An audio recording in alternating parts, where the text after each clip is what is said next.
Hey, good morning. It's 7:30 on a Tuesday. Is it Tuesday? I don't even know. Hey, let's get right to it. Did you know that you don't even know the real you? That's right. You have no idea who you really are. And I will explain. Let me explain before you get pissed off. I'm just joking. You're not going to get pissed off. But let me explain that. We've heard so many times. We've heard the Bible verse. And maybe you're not a religious person, so I'll fill you in. Hang on for the ride. Jesus said, if you even look at a woman with lust in your heart, you're guilty of that sin. Now, a lot of people don't actually know what he meant by that. We've been told by religious experts, well, you're pretty much a sinner, you're screwed. And people walk around saying, because I've had thoughts like that, that makes me a sinner. The Bible just said it. Jesus just said it. Therefore, I'm a sinner. I don't even know it. But here's my point. You don't really know who you are. You don't know the real you. I was at a bank one time, standing in line, and I don't know if you've noticed this about me. I'm pretty talkative. I got the gift of gab, as they say, which is a dumb expression, but I'm a pretty good talker. I don't know if I'm good at it, but I do it a lot. And I was standing in line, waiting my turn, and there's this lady right in front of me. And well, I just struck up a conversation with her. I don't even know how it started. But I don't like superficial small talk conversations like, oh, how's the weather? How are you? Those are dumb conversations to me. Not interesting. Not interesting to me. I tell you what I like. I like in-depth conversations. So I went straight into it. And I'm always thinking of ways to like make a conversation more than just small talk. How can we skip right past the small talk, get into the deeper things, deep? So I asked this lady, I was like, hey, how old are you? She was like, well, I just had my birthday. Me and my twin sister just had our 67th birthday, or no, 87th. That's what it was. And there's a reason I got it. I got to make sure I got that number right. My 87th birthday. I said, really? You don't look 87. She goes, well, I don't feel it. And I said, how old do you feel? She goes, oh, I feel 60. 60? I said, 60? Okay. All right.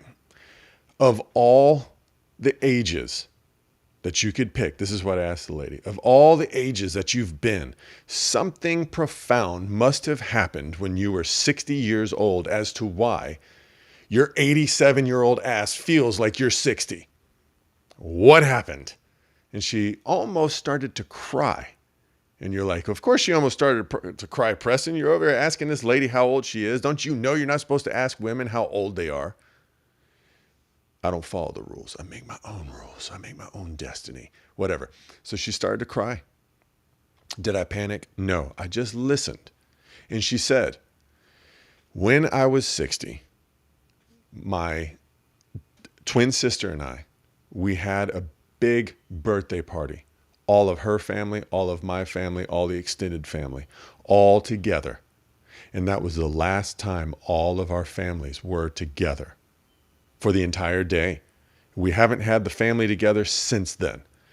That's why I feel like I'm 60, because that was such a good memory. I'm like, wow, that is, I don't know what to make with that. So, you know, I told the lady, oh, I feel like I'm 18. I feel like I'm 18 because I'm still an idiot. I don't even know the protocol of like asking a woman how old she is. But listen, you don't know the real you. And it's profound what this lady was saying. I didn't really know at the time what to make of it. I just put it into my mind, into my memory. Like, that's profound. I don't know why, but there's something there. You don't know the real you. And that is because the real you is not your body. Your real you is not your thoughts. And that's why I referenced what Jesus was saying. If you even have the thought, then you're a sinner. And so many Christians take that, they manipulate it, and they run with it. Well, they don't manipulate it. Somebody else does. Your enemy does. Controls you with guilt. And this is what I'm getting to. You're not your body. You're not your thoughts. The real you doesn't even have thoughts. The real you is just watching what's going on. The real you doesn't get tired. And I'll prove that to you. Got proof. The real you doesn't get tired and needs sleep. That's your body that needs sleep. And the proof is you have dreams when you're asleep. You never actually stop experiencing life and memories and things like that. The real you is still awake on the inside, dreaming. That's the real you. And we're always dreaming. We just don't always remember the dreams. The real you doesn't need to eat. Need proof that I'm telling you the truth? What about fasting? Fasting is the evidence that the real you can grow stronger when you're not being distracted by the physical body. That's why Jesus fasted. That's why the holy men have always fasted. That's why spiritual practices, not just Christianity, not just Judaism, all religions, all philosophies and walks around the world, even the scientific community would tell you fasting, periodic fasting, intermittent fasting. It's good for you. And there's a reason behind that, because the real you doesn't need to eat. The real you doesn't have thoughts. The real you doesn't get tired. Evidence is the dreaming. The real you, and also the evidence that you're not creating your own thoughts is the dreaming. You think you're making your own thoughts? Go to bed tonight and tell yourself what you're going to dream about. Impossible. Impossible. But yet there's so many people walking around being controlled by their thoughts, feeling guilty because of the thoughts. The real you isn't depressed. Did you know that? The real you on the inside is not actually depressed. It's your mind and what your mind dwells on, and you, the real you, living in your mind instead of in the kingdom that is within you. That's the problem. You don't get depressed. The real you doesn't. That's your physical body. Those are your thoughts leading you into that. The real you is not a pervert. And this is why I referenced Jesus at the beginning. When Jesus used that one scripture, if you even look at a woman with lustful thoughts, you're guilty of adultery. And there's so many men walking around feeling guilty about their thoughts. Those aren't your thoughts. You aren't a pervert. The thoughts coming into your mind are perverted, yes. And if you latch onto them and you live from those and you identify with those, then guess what? You're going to begin to think that you are a pervert. And that's exactly where your enemy wants you. Your enemy wants you to find your identity in the things of this world, your physical ability or lack thereof. You're either young and vital, you have vitality, or you're old and I just can't do the things I used to do anymore. So no matter how you slice it, you're either young and you can do it on your own, or you're too damn old. You are either holy or you're perverted. You're either happy or depressed. You are either an overeater or you have a eating disorder and you're tired all the time. But that's not the real you. Those are things of the world. And so many of us, since we're born into the physical world, that's all we've ever seen and known. We never stop and take the time to get to know the real us on the inside, which is a soul. You are a soul that lives inside of a body. The body experiences things, but the body has to be subject to the soul, or else the soul has no life. And if your identity, let me put it like this, life is always changing.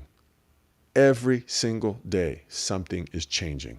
Like I've said before, you're either in heaven or you're in hell. Every day is changing for the better, or every day is changing for the worse, for eternity. It just keeps going on and on and on.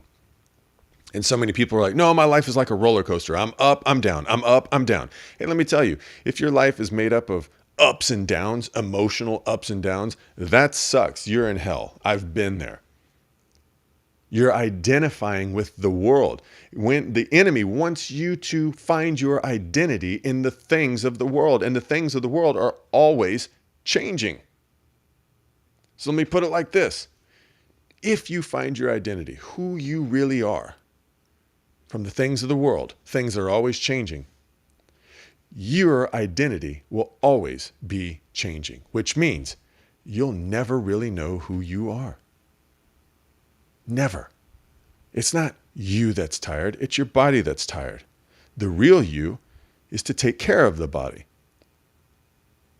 Tell the body, no, you're not going to eat a freaking cheeseburger, 5 cheeseburgers. You're going to have 1 cheeseburger. The real you. No, you're not depressed. You are just living in your imagination, your fear of the future, your resentment of the past. But the real you is in the present. And as soon as you start to latch onto thoughts, you're not the real you anymore. The real you is supposed to take care of the flesh. In the same way, let's say a farmer takes care of the ground that feeds him. He needs the ground to grow his food so that he can eat. But if he doesn't take care of the ground, guess what? He's not going to eat. He's going to wither away and die. So our bodies are the soil that our soul is planted in, if you could think of it like that. This is how you overcome that. This is how you get to be the real you. You get to know the real you by being still and observing. You got to learn how to observe life instead of judge life. Because when you're judging life, oh, things are good, things are bad, things are boring. Constant state of judgment. It's bad that I want to eat those hamburgers. It's bad that I had that thought. It's bad this, it's bad that. Or, oh, it's good that all my thoughts are on God. It's good that I never am tempted to do those horrible things like other people. So the enemy's either going to get you feeling like crap, or he's going to get you feeling proud. Either which way, that's not the real you. The real you is to observe. Be still, know that he's God. And he's not going to show you the mysteries of the universe. He's going to show you the truth about you. And once you begin to realize, I am a soul in a body, I'm an eternal soul that has a choice to make. Am I going to do the will of my heavenly Father, my legitimate Father, or am I going to do the will of my illegitimate father?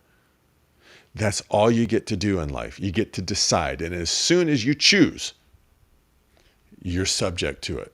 You're either going to be blessed by your real Father by doing his will, and you have no choice in the matter. This is how Jesus was able to only do what he saw his Father doing, because he made the choice. I'm going to follow God. That's the most important thing to me. Even though he was tempted. Hey, come follow me. Do it like this. Do it like that. By Satan. That part in the Bible where he was tempted to achieve his goals, but through a different means than obedience to his Father.